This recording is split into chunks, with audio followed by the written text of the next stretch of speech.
Sinong bumagsak? Ikukwento ko sa iyo ang nangyari.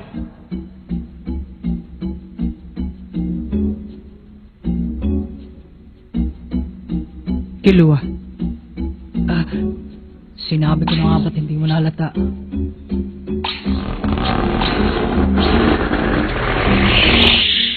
Kuya?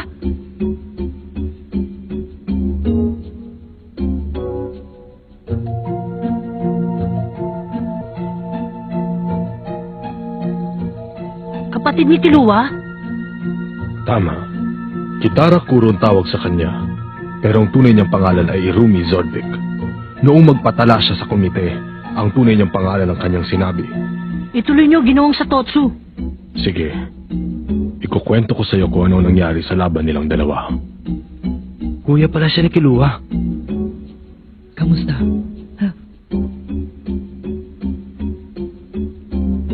Alam mo bang sinaktan mo ang ating ina at si Miruki? Huh? Mabuti naman. Ha? Alam mo bang umiyak ang ating ina? Sino ba naman ang hindi maiiyak? Gawin ba naman sa iyo ng sarili mong anak eh? Kung sa bagay, sa itsura niyo, hindi na nakakapagtaka. Pero humanga siya sa'yo. Ha? Masaya siya dahil lumaki ang kanyang anak ayon sa kagustuhan ng ating pamilya. Pero nag-alala siya nang umalis ang mabait niyang anak na mag-isa. Kaya pinahanap niya ako, tagmakawang subaybayan ka sa lahat ng iyong gagawin. Pero sa hindi inaasahang pangyayari, hindi ko akalaang magkikita tayo dito. Tatapatin na kita. Kailangan ko ang license card para sa aking propesyon. Ibang klase rin ang pagbabalat kayo na ginawa niya para masubaybayan ang nakababata niyang kapatid. Masyado naman siya matyaga.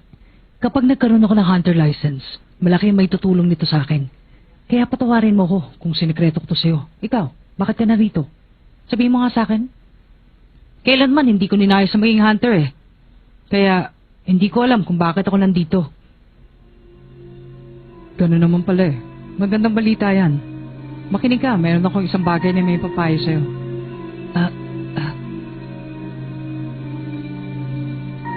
Ikaw ay hindi nararapat na maging isang hunter.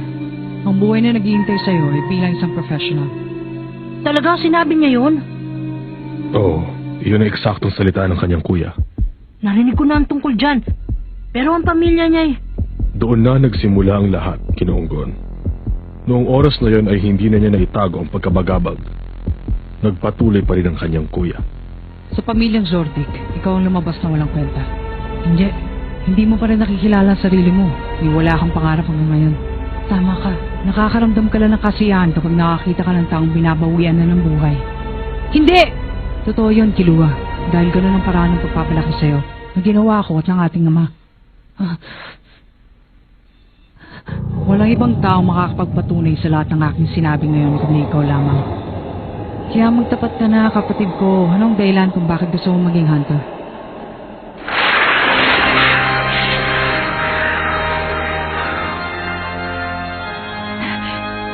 Tama ka. Kailanman, hindi ko pinangarap na maging isang hunter. Pero ngayon, meron na akong gustong gawin sa aking buhay. Wala. Meron! Mula ngayon, meron na rin akong pangarap. Huh? Kung ganon, sabihin mo sa akin. Anong problema? Ang totoo niyan, Kilua, wala kang masabi, hindi ba? Meron!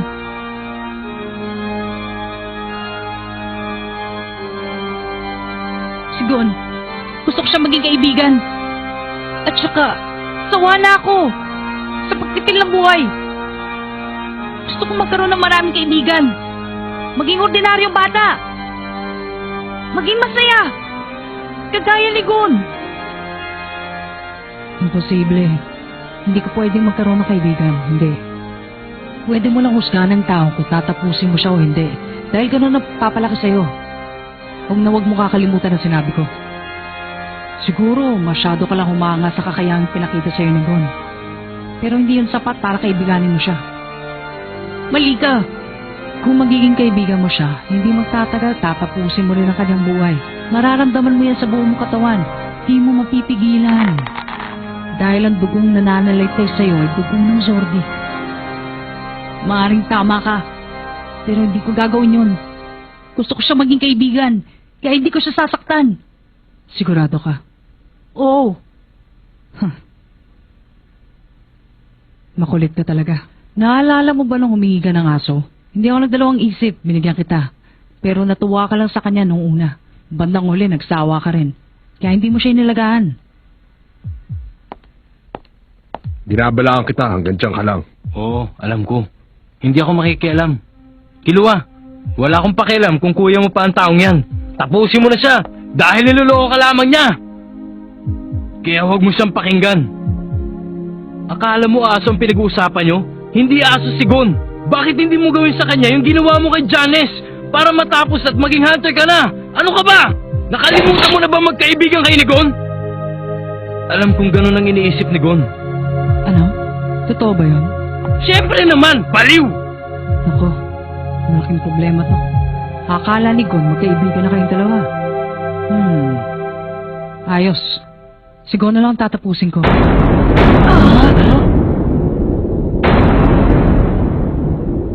Ang katulad mo hindi na kailangan ng kaibigan. Magiging sagabal lang siya. Sana nga ba Sandali lang, hindi pa natatapos ang iyong pag-school. Nasaan siya? Nandun na siya sa susunod na kwarto. Salamat. Hindi ka mamamatay. Magbabago lang ang hugis sa mukha mo. Kung hindi yan maalis agad, hindi na babalikan yung mukha. Sige.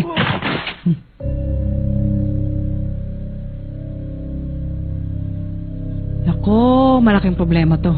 Sabi ko naman sa inyo, kailangan ko lang ng license card para maging matagumpay ang aking negosyo. Kung tatapusin ko silang lahat ngayon, siguradong babagsak ako at makakapasa bilang hunter si Kilua. Oops, mali. Ganon din ang mangyayari kung tatapusin ko si Gon. Alam ko na. Tatapusin ko muna ang laro bago si Gon. Kapag natapos ang laban namin ni Kilua, kahit ubusin ko pa ang lahat ng tao dito, hindi nyo na ako pwede ibagsakin, di ba? Tama! Magagawa mo lahat ng gusto mo. Narinig mo ang sinabi niya, Kilua.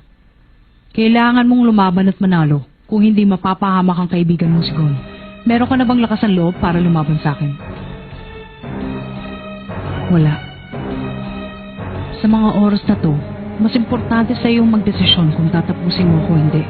Kaysa iligtas ang buhay ng sinasabi mo kaibigan. Ha? Alam ko na ako anong nasa isip mo ngayon, hindi ba?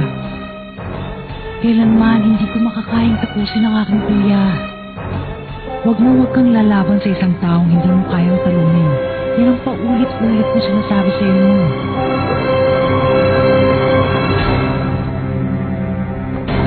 Sandali. Kapag kumilos ka, baka isipin kong ito na ang simula ng laban. At pag nagdikit ang ating katawan, baka hindi ko na mapigilan ang aking sarili. Kaya huwag kang gagalaw. Isa lang ang paraan para matigil ito. At alam mo yun. Kaya lang isipin mo. Kapag hindi ka lumaban sa akin, ang pinahalagaan mo kaibigan ang mamamatay. Tapusin mo ang hambog niyan, Kilua! Kahit anong mangyari, hindi kami papayag na tapusin niya kayo ni Gon. Sige na! Gagawin namin ang lahat para pigilan ang mayabang niyan. Basta huwag ka na magpapatalo sa kanya! Kilua!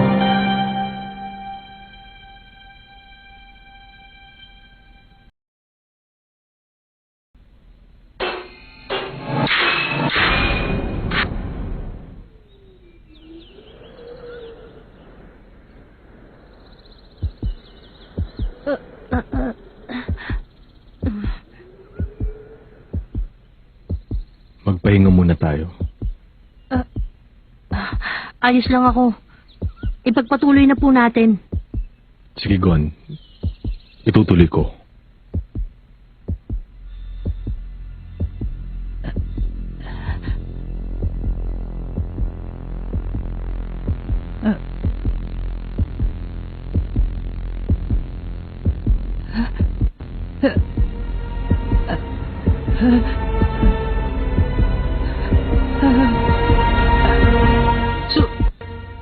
Suko na ako. Suko na ako, Kuya Rumi. Ha?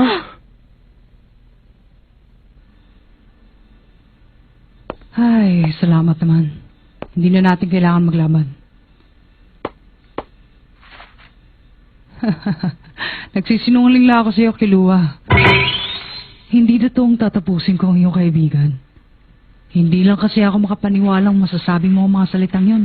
Kaya sinubukan ko kung talagang matigas na ang dibdib mo. Pero nakaramdam din ako ng kaba kanina. Pero ngayon, maliwanag na ang lahat. Tandaan mo to, wala kang karapatang magkaroon ng kaibigan.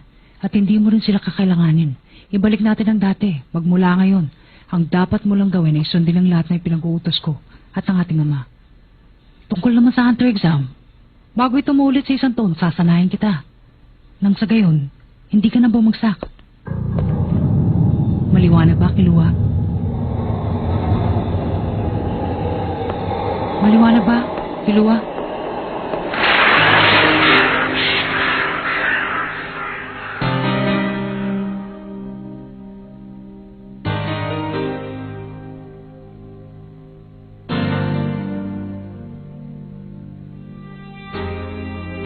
Pagkatapos nun, parang bumagsak ang buong pagkatao ni Ginoong Kilua.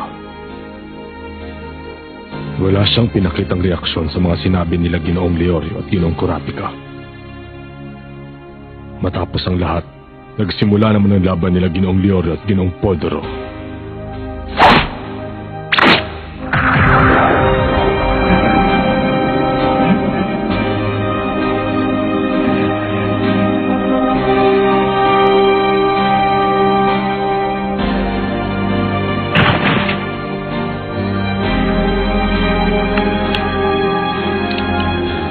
Dinala agad si Ginoong Podoro sa ospital, pero hindi siya umabot. Na-disqualify naman kaagad si Ginoong Kilua dahil sa paglabag sa patakaran. Karamihan sa mga tao sa paligid nakaramdam ng kabiguan sa kanilang nakita. Parang sinadya ni Ginoong Kilua ang kanyang ginawa.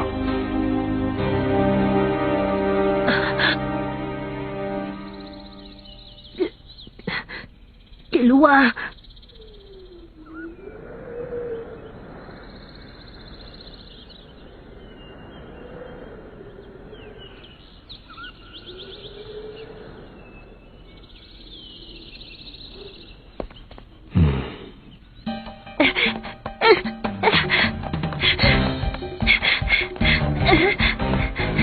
Kilua! Kilua! Kilua!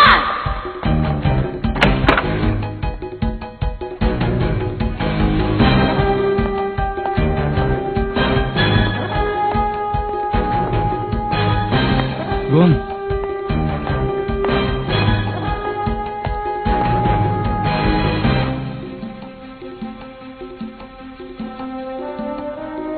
Si Kilua! Humingi ka ng tawad sa kanya! Humingi ng tawad? Para saan? Huwag mong sabihin hindi mo alam kung para saan! Hindi. Wala kang karapatang maging kuya ni Kilua! Kailangan ba ng karapatan para maging kuya niya?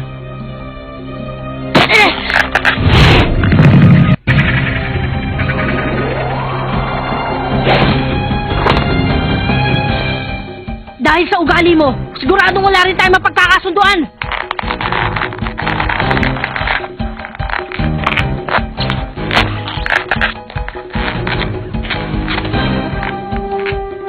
Malakas siya.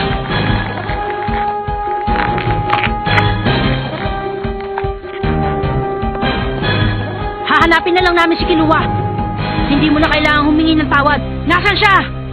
Anong gagawin mo kung nakita mo siya? Hindi mo rin alam kung ano? Ibabalik ko ang kapatid mo! Ibang klase ka rin naman kaibigan. Kung magsalita ka, para siyang dinukot. Wala nagpapalis sa kanya dito. Siya ang nagdesisyon. Kilala ko ang kapatid mo. Hindi niya gustong gawin ang nangyari kanina. Ikaw ang kumokontrol sa kanya. Kaya ikaw ang may kasalanan. alam mo bang bago ka dumating dito, ay yun na ang pinagtatalunan namin? Gaya ng sinasabi mo, si Kurapika at si Leorio ay hindi rin pumapayag sa naging desisyon.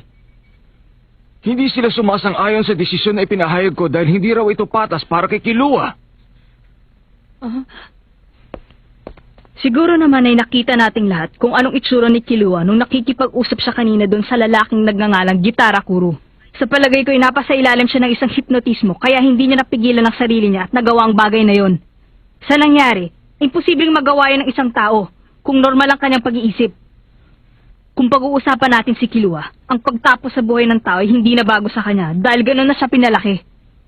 Ang problema dito ay ipinamalas na niya ang kanyang karahasan nung maglabang kami ni Podoro. Kung iisipin natin ang nangyari, tinulungan niya ako para makapasa sa pagsusulit na to. Kaya dapat, ako ang bumagsak sa pagiging hunter at hindi ang batang si Kilua. Tinitiyak ko sa inyong lahat na ang nakita natin ginawa ni Kilua ay talagang labag sa kanyang kalooban. Kaya hindi patas kung ibabagsak niya siya sa pagsusulit na ito. Ang sinasabi mong yan ay kung ano lamang ang naglalaro sa iyong isip. Wala ka naman mailabas na katibayan. Wala rin tayong narinig na nag-utos o sumenya sa kanya bago niya isagawa ang pagpaslang. Wala rin naman tayong may papakitang ebidensya na siya ay napasa ilalim sa hipnotismo. Sa bagay, tama kayo. Siguro naman wala na kayong reklamo sa laban ni Leorio at Podoro dahil wala naman ako nakitang problema matapos ang insidente. Noong oras na yon, ang abilidad ng dalawang manlalaro ay halos patas na. Kung titingnan ko ang kakayahan sa pakikipaglaban, lamang si Podoro. Pero kung titingnan ko naman ang pamamaraan sa pakikipaglaban, mas malaking punto sa ibibigay ko kay Leorio. Idagdag na rin natin ang mga natamong sugat ni Podoro nung makaharap niya si Hisoka. Sa makatuwid, nakita nating lahat na malaki ang kalamangan ni Leorio laban kay Podoro. Kaya naisip kong hindi na niya kakailanganin ang tulong ng kanyang kaibigang si Kilua. Wala talaga. Meron pa akong nakitang kakaibang sitwasyon. Naaalala mo pa ba kung ano nangyari sa laban ninyo ni Hisoka nung unang paghaharap? Ano yung binulong niya sa'yo? Meron pa kayong sapat na lakas para makipaglaban, pero matapos siyang may ibulong sa'yo, sumuko na siyang bigla. Imposible. Hindi na nakapagtataka kung ang sumuko sa laban ay yung dihado, katulad nung nakita niyo sa laban namin ni Hanzo. O kaya naman ay yung ganong sa laban ni Hisoka at ni Podoro. Pero yung nangyari sa inyo ay kabaliktaran. Hindi ko tuloy maiwasang mag-isip ng masama. Sa tingin ko kayong dalawa ay may tinatagong sikreto. Kaya kung hindi kayo pumapayag sa desisyon ng komite, siguro ang pagpasa mo ay masasabi kong hindi rin katanggap-tanggap. Kung wala ka talagang tinatagong sikreto, bakit hindi mo sabihin sa amin lahat kung ano ang binulong sa ni Hisoka bago siya sumuko sa laban niyo? Hindi ko kailangan sabihin yun. Kung gano'n, meron kang tinatago. Ano ngayon? Kung ang pagpasa ko dito ay hindi mo matanggap, mas pangit yung papasa ka nang hindi lumalaban. Anong sinabi mo?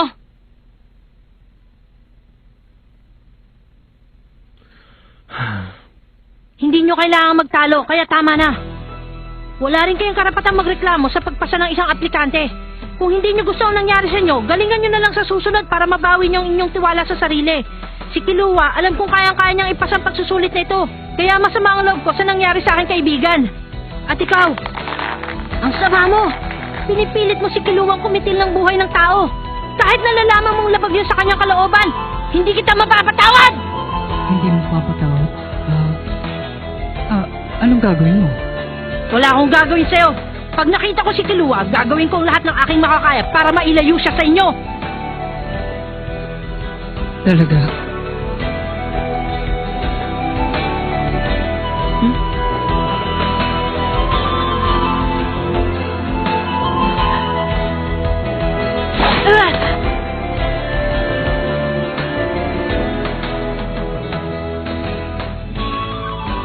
Makinig kayong lahat. Maaari na ba ako magsalita? Kagaya ng sinabi ni Gon kanina, kayo na ang bahalang gumawa ng paraan para manumbalik ang tiwala sa inyong sarili.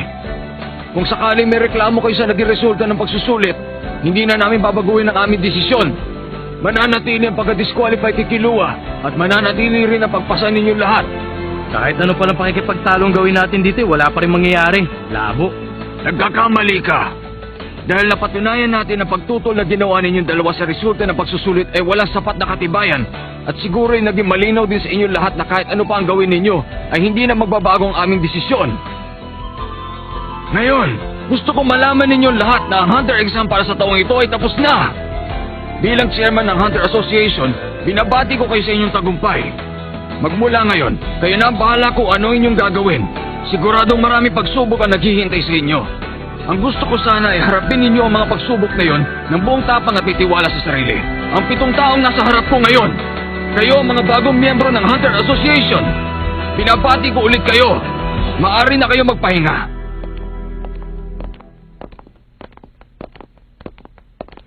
Gitara! Hindi! Inumi! May gusto ko bang sabihin sa akin? Sabi mo na sa akin kung nasa si Kilua. Ang masasabi ko lang sa'yo, huwag mo lang alamin. Gagawin ko ang lahat para mahanap siya. Kahit anong mangyari, kaibigan ko si Kilua, kaya babawiin ko siya sa inyo!